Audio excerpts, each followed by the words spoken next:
Do things with good design actually work better? Think about it. Do you write better when you like the pen? Do you feel better when you put on nice clothing? Are you more productive when you like your working environment? You probably said yes to at least one of these questions, but what's the science behind it and how can we apply this to make better content? What do brands and creators know that we don't that's making us love them? Well, to answer exactly that, I skimmed through Don Norman's book called Emotional Design, curated a handful of luxury brands and performing content creators, and also added my own touch as a creator myself, having posted roughly 300 videos. So let's get into it.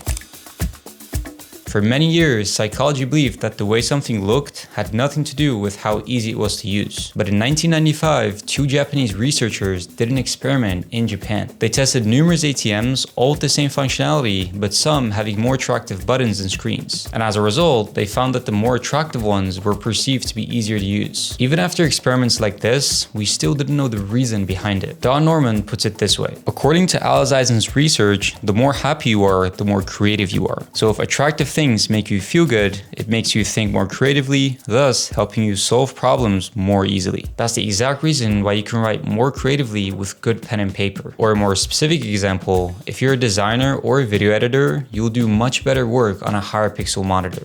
If you know, you know. That's why Apple Studio displays sell like crazy, despite the price tag. This is why creators like Daniel Dalen edit these aesthetic intros to not only make you hooked, but also make you feel good. The same thing happens when you land on a good looking website like Apple's. You immediately think of creativity, quality, and innovation.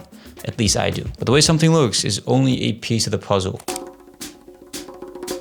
According to Don Norman, there are three levels to design: reflective design, behavioral design, and visceral design. Reflective design is the very first impression someone has based on the aesthetic of something, and it's mostly unconscious. Behavioral design is the experience someone has while using something. And visceral design is how someone feels after using something, and what impact it had on their self-identity. Let's use a working environment as an example here. At the reflective level, you may like the way everything looks, from the desk to the chair to the plants, whatever. At the behavioral level, you may be more productive and less distracted. And at the visceral level, you may attach being a productive person to that particular working environment, with all your memories, etc., so it means a lot to you. As James Clear says in Atomic Habits, our behavior is not defined by the objects in the environment, but by our relationships to them. For example, I'm still in school and I never do schoolwork in this room because I associate being productive and being creative and doing work for myself in this room, so I never mix the two. I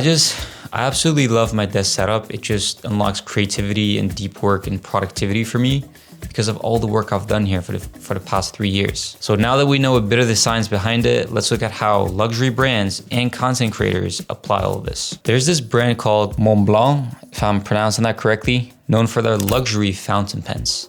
And yes, they actually cost that much. When you look at one, it just motivates you to write. At least me. And if you were to write a book with it, you take your work way more seriously than if you were to use a dollar pen. There's this story in Atomic Habits where J.K. Rowling would book a 5-star hotel paying $1,000 a night to finish the last pieces of Harry Potter. The architecture and the furniture made her take her work more seriously and be more inspired overall. Just a quick note, I'm not advising anyone to do such a thing by any means. There's also this brand called Bang & Olufsen, known for their luxury speakers and like Rimowa, etc.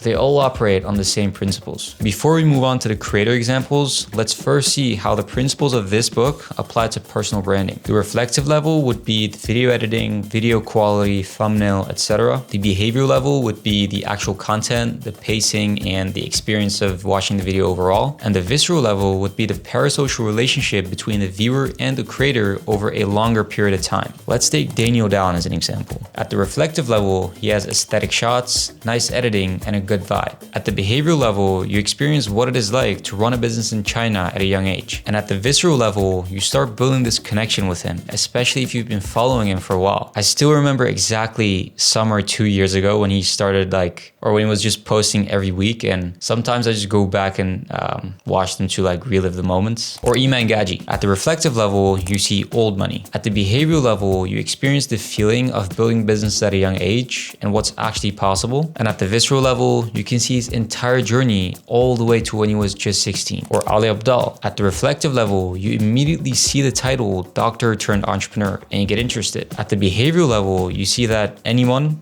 even medical students, can do anything they put their mind to. And at the visceral level, you again see his entire journey up until his uni days. As you may have noticed, all of these three creators have these three things in common. They make a good first impression, they actually provide useful content with a good experience, and they've documented their journey that makes you trust them. Someone who did exactly these three things and blew up recently is David Senra from the Founders Podcast. His short form clips are an absolute masterpiece. Shout out to Max from By Maximize. The content is unlike anything I've seen useful, and he has been doing this for like 7 years. So if you're looking to do the same, make sure to have a consistent signature style and narrative across all channels, own a category providing useful content no one else can, and add your personal touch to make that connection. When I posted over 250 short form videos last year, I made a good first impression through my editing style and signature color. I owned the category of breaking down new and upcoming creators by connecting insights from different areas. And I made that connection by actually getting to know some of the creators I broke down, like Daniel Dallin, for example. Happy Sunday, people. I don't usually ask for much, but I would like to ask you to show Omer, the guy who made the previous story, some love and support. I don't consume a lot of content, but I occasionally do watch his stuff and actually learned quite a lot.